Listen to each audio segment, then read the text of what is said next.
so comfortable when I'll be like, It's not very comfortable.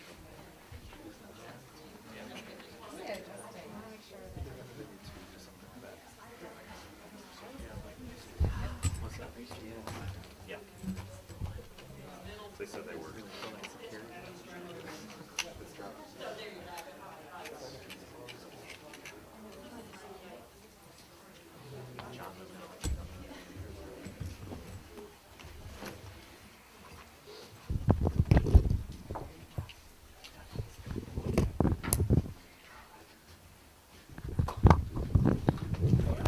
doing? Good, how are you? Good. Good to see you. Morning, Governor. Good morning. Madam Secretary. Nice to see y'all.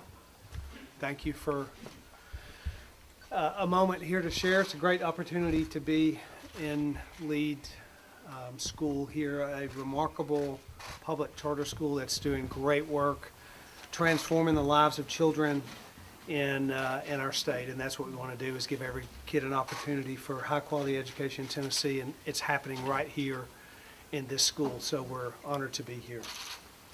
And I'm honored to be here with Governor Lee today and so many education leaders who are really advocating on behalf of the kids.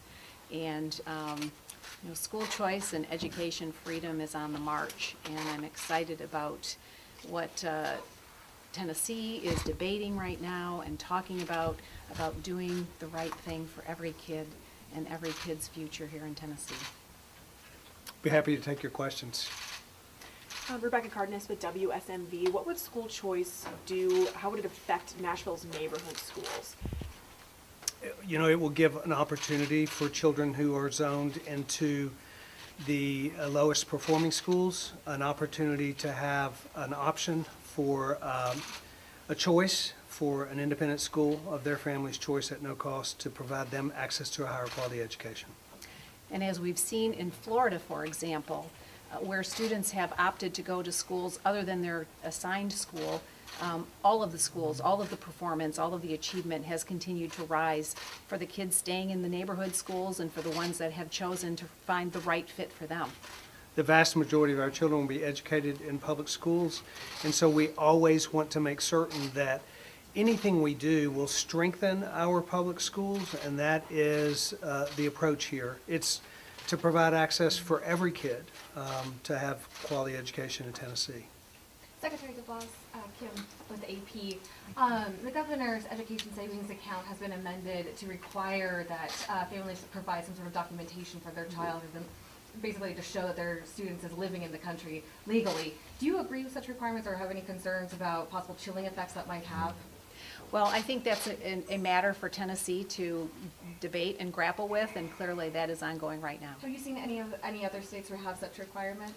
I'm not aware of any, but I'm sure that as we continue to have these conversations, that debate will continue to be fostered, and it's an important one, but one that Tennessee is in the middle of really considering a number of very important moves for students here and for all kids here in Tennessee.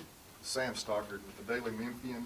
Do you support the governor's proposal which would allow a charter commission, a state charter commission, to overrule local school boards on charter decisions and then to run those schools?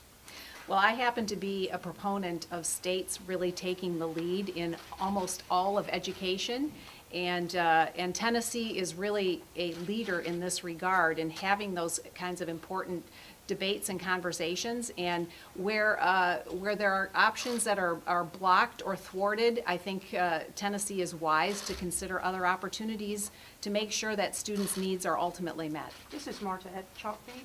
Isn't that really contrary to the ideal of local control when it comes to education? Governor, do you want to comment on that?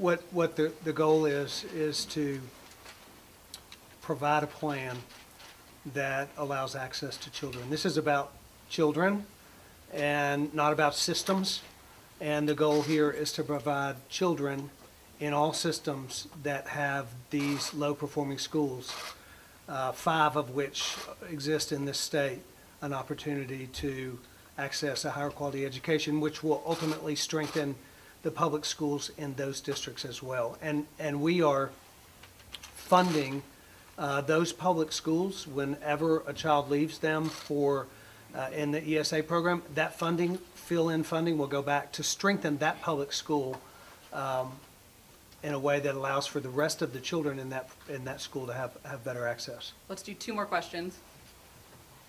Madam Secretary, Chris Bungard, I'm with the ABC affiliate here. You're aware that in a couple of hours, I bet, that the governor's key proposals before a key committee on education safety savings accounts. Tell me about the timeliness of this visit. Well, I think I think it is timely, but I'm Are you here because of that? I'm really cheering the governor and all of the legislators on here. I know that Tennessee has continued to advance opportunities for children, and I'm convinced that they're going to continue to do the right thing for kids. Were you asked, though, to come in because of the committee vote today? No, I actually reached out to the governor to see if I could come and join him today for a conversation about how we meet the needs of all students. Final question. Education Secretary, how has the president's decision to override your department changed your relationship with the president? Well, I actually told him, I thank you very much, Mr. President, because I have been an advocate for this organization behind the scenes, and as you know, that the budget process is one that is ongoing, and it seems we just get done with one and we'll start another one. So this will be an ongoing conversation, and I thank the president for supporting. We're Thank you. referencing Thank you, this- everyone. That was it. Thank All you. right. Thanks. Yep. Good to be with you. Hey, Steve. All right, Press, if you want to hold here for a second, and then we'll get you out. Are we tired?